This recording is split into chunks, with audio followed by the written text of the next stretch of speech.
guys, how's it going? It is your boy, Manga Man Drew, and I'm here to do my reaction to Jujutsu Kaisen, Manga Chapter 187. Yeah, this video is coming out a little bit later, but it's fine. You'll understand in a few days, hopefully, why this is the case. But Jujutsu Kaisen was on break the past week, and because it was on break, my hero is also on break this week, so I didn't have any content then, but they should be out within the next few days. But today, we are just going to be doing my reaction to Chapter 187. Most likely than not, we're going to see the conclusion of the fight between the individual that Hikari was fighting. I keep forgetting their name, but most likely we're going to see more of that fight going on in this chapter. Luckily, of Kashimo, that's his name. We going to get the fight between Hikari and Kashimo. I do not know exactly how this is going to go down. I am completely and utterly out of the loop, but potentially what is going to be going down is a fight. So let's dive right into it, starting with chapter 187. Oh gosh, and we're starting off with a whole bunch of dialogue and a whole bunch of text. Since the guaranteed hit in Hikari's domain is harmless, he can be aggressive and his curse technique activation is fast. He hit the jackpot earlier, which resulted in unlimited curse energy. Furthermore, more of the conditions of his curse domain are continuing from the last time. He was even faster than Makito in Shibuya. Oh, wow.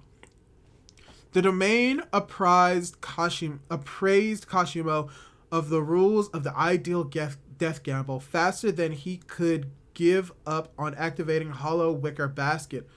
Private Pure Love Trade isn't the special time type.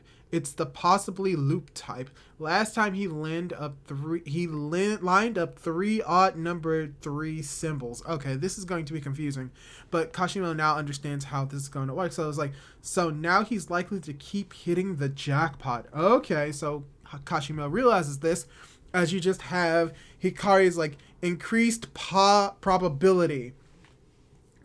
As Kashimo is like, you're doing pretty good for yourself. Hikari responds like, I am, but what about you? As Kashimo is like, give me a break. You aren't unkillable right now. Ooh, yeah. As we get an explanation for how this is going to happen from Hikari, as it's like, during the round, he's unkillable, increased possibility, not killable, jackpot, unkillable again. So right now, basically what Hikari is doing, not Hikari, but Kashimo is going to do is kill Hikari before he can get the jackpot. So this is going to be very interesting because he's like, Hikari is like, a life of gambling always comes with risk. Ooh, how admirable. But can you say the same thing if you're dead? As Kashimo attacks Hikari, but Hikari is able to take the hit and try to attack. It's just a lot of fighting right now. They're just exchanging blows for blows, blocks for blocks. Hikari is pretty much getting hit as he calls out continuation as something is going on, as most likely than not, it's going to be explained a little bit more.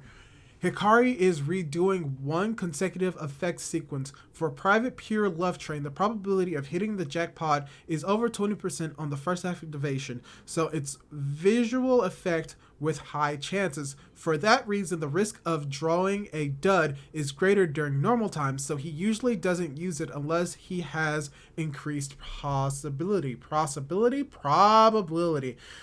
That's a lot. So we once again just see them blowing blows for blows, landing blows upon one another. You have Kashimo landing a devastating hit on Hikari, appearing to like break his neck, but then he calls Renewal Richie.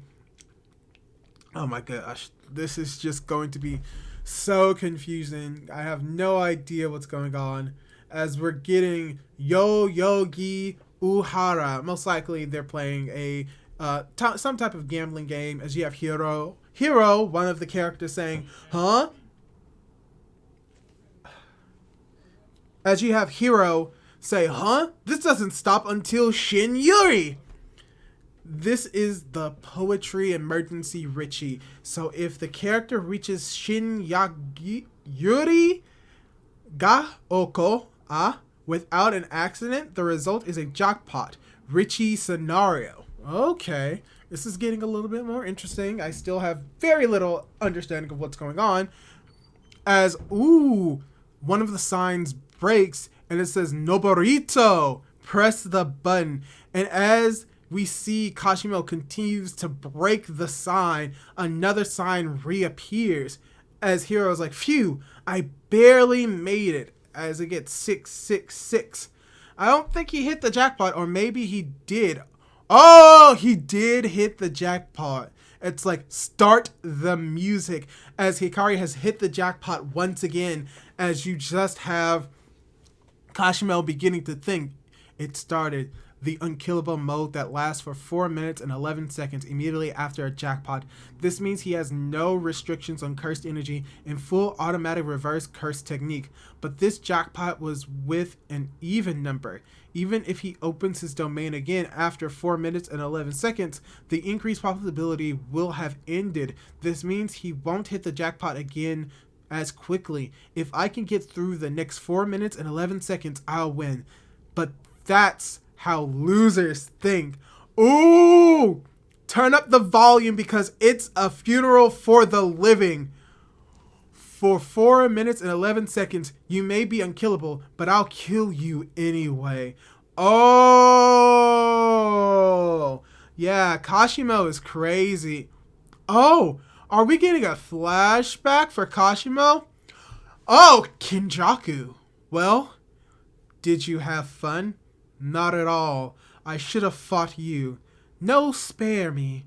I'm not fit for fighting right now, as we see that this is potentially Kashimo when he was a lot older, and I think this is confirmation that he is a he, as we see a severed body or severed body parts or people on the ground, which, ugh, as we have someone saying, but I heard about something intriguing in Michinoka. The greatest cursed energy output ever happened in Date Province. A veritable cannon. Oh, Michizuki? What? That's far away. Besides, it sounds dubious to me. Kinjaku, who is the strongest sorcerer you know?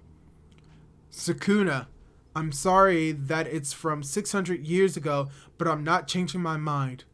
Ah, of course, in that case, I'll entertain what you say. Then I can fight Sukuna. Okay.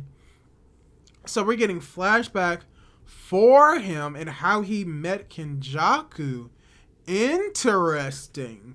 So, when it comes to this chapter, once again, it's Jujutsu Kaisen. It is primarily them fighting, but we're getting more and more of the fight between Hikari and Kashimo. We're getting to see a lot of cool fighting action. We're getting to see a little bit more when it comes to Hikari's domain and how his powers work. We still don't know an exact name for it, but we got a little bit more from that. But probably the most interesting thing about this is just learning more about Kashimo's backstory, their background, who they are as a character, and their involvement with Kinjaku. And the idea of it is that they just really want to fight strong people, and that the strongest person that he could fight was Sukuna 600 years in the past prior to him meeting Kinjaku. So this just shows that Kinjaku has been playing this for over hundreds upon hundreds of years, gathering these strong individuals and eventually bringing them into the modern world. So it's cool to see that there is an actual connection between Kinjaku and Sukuna. There's still some things that I really don't understand, but overall, I thought this was a really enjoyable chapter. A lot of cool action and some setup for what's going on with these characters moving forward with the culling game.